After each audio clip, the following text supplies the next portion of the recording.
Alright, so welcome to my Desert 1 tutorial for Extreme G. I'm going to be going over like how the level is played in terms of IL. It can be used for series runs as well. Meltdown and Critical Mass use exactly the same strategy. Atomic uses mostly the same strategy. However, for Atomic, you'll want to avoid the very last wall grind in the tutorial, because without the additional momentum, the last wall grind will actually lose you too much speed instead of allowing you to carry your momentum forward.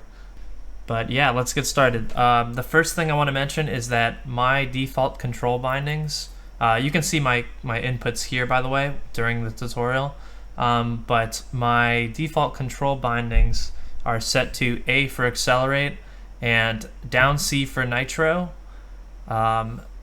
B for brake, and up C for change camera. So the first thing you'll want to do when you enter a race is change your camera to the aerial camera, because the default camera makes it much more difficult to maneuver your bike. So I highly recommend using the aerial cam. And the other thing I want to mention is that there are two different methods to start a race. One is called drop starting and one is timed starting. The drop starting method is probably ideal. It's a little bit more consistent and faster, and most other runners prefer to use it, so I will show you both of them, but I want you to know that that's the preferred method, and the one that I use is less preferred. It's called time starting, and here's the differences between them. So at first, in this run, you're going to see a hold start where you hold the throttle ahead of time, and then you let go of A and you tap A at the very end just before go, so that your vehicle accelerates with a decent starting speed. I think it's a little bit more consistent, so I highly recommend going that way. And then here's a timed start. I don't hold the throttle at all until after the one starts going away, and then I accelerate. And so those are the two main starts that you can do to the race. And then here is the tutorial for the race itself.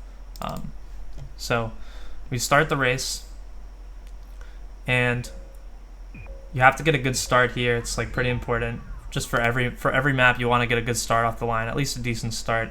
So you'll want to start between the high 80s to mid 90s. If you start off the line with that much speed, that's pretty ideal, and considered a good start in this game, I would say. So right off the line, you can see that I started at 90, which is pretty good. It's a decent start. So the first thing you do in this track is you navigate around these two ramps that are coming up. You'll want minimal movement. You don't want to overturn or anything. You want to stick on a pretty solid line.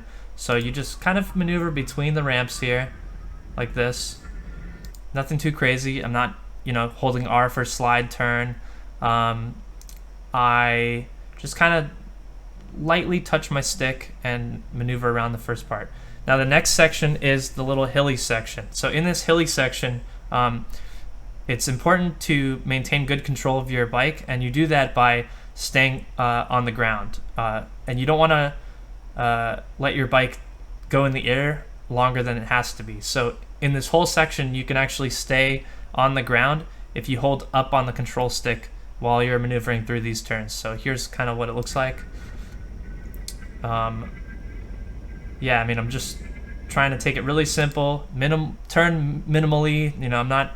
I'm not going crazy on my line, and I'm not slide turning. So right after that hilly section, this is when you can kind of stop holding up if you want to, but I kind of just hold up through this whole next section as well. Anyway, right here is where you're going to want to start doing some R taps so that you can sort of do mini slide turns so that you don't lose too much speed, but you can still adjust your car's angle to prepare you for the next upcoming section with the nitro curtain. So there, I just did a couple of R taps. If you watch my input, sometimes I just do one short tap, and sometimes it takes more than one tap. That's just more of a feel thing during the run.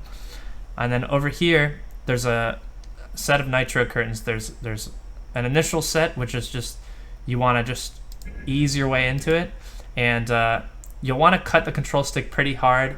I usually take the curtain on the right side, and you'll want to cut the stick hard, because if you don't cut it hard and slide turn, then you'll hit the wall and lose a little bit of speed. It's pretty minor, honestly. You might lose 0.1 second if you slide along the wall, because that wall doesn't actually grind against you too hard. So here's what it looks like. So you can see I'm like holding up so that I can, like, since it's a hill and you want to stay on the ground as much as possible, you're holding up while you're doing this turn so that you don't collide into like the left wall over here. So, you know, I'm cutting my control stick towards the upper right, and I'm hitting R so I can get a good turn here. The next wall, you can grind against it. I mean, you probably will on accident, just because like it's really easy to hit that wall after you cut your turn, and you have a lot of speed here. It's not bad at all to hit this wall either. It's a good wall to grind on, especially if it helps you be consistent for the next set of nitro curtains, which you'll want to nitro before. So basically, you take this wall, you can grind on a little bit like that. It's no problem.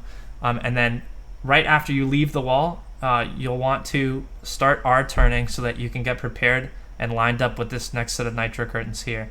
So like that. And then now that I'm not hugging the left wall, because if you get stuck on the left wall, you're pretty much going to miss this nitro curtain, and so you don't really want to, you don't want to let that happen. So right around here, you'll want to nitro. I mean, you can do it like a little bit later. In fact, it's preferable if you do it like closer to the nitro curtains. But what's going to happen is I'm going to nitro before the curtain using my down C, and then hit the curtain right after the nitro, and that's going to do what's called a double nitro in this game. And so you're going to double nitro through, and when you do that, you'll want to make sure you make slight adjustments with your stick. Otherwise, you could hit the left wall, hit the right wall, bounce in this cave. It's really easy to let your bike throw you off here. So make sure you just kind of stay towards the middle of the cave, especially for the skinny section, and then start easing over to the left side. You can see I'm like doing like little taps on my control stick right here.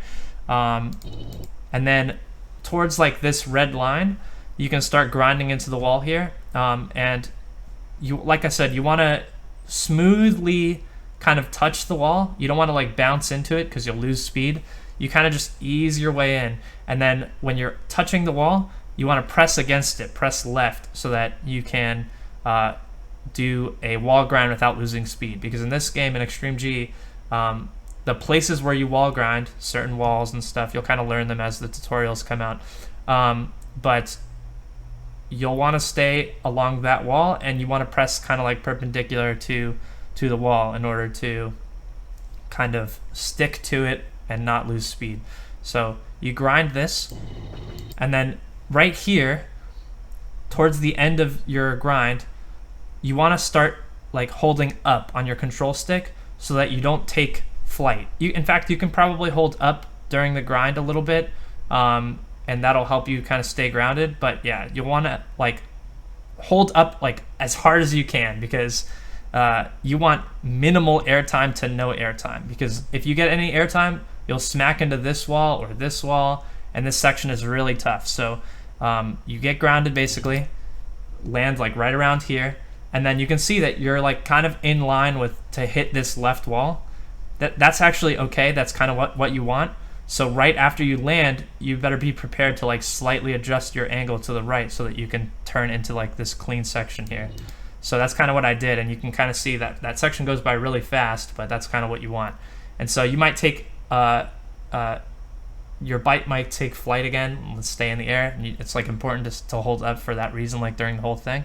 And then after this last little bend here to the left, you'll want to start grinding this wall. And sort of like the earlier the better.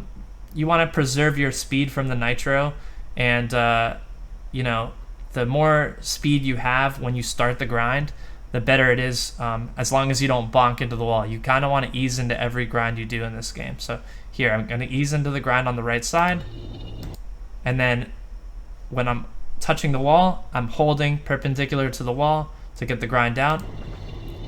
Right when the ramp happens, I'm holding up so that I can land on the ground as quickly as possible to prepare for using my next nitro here. Excuse me, I got confused for a second because of F-lap. Really, you want to get prepared for this grind on the left side. I said nitro, but that's not really what I meant. So let's go back a little bit just to show you kind of and correct myself. So here's the grind through the, oh, sorry. One more time, sorry. I promise I'm not trying to confuse you on purpose. So right here is when you're holding up and you're like leaving the edge so that you don't like bonk off of either of the walls here.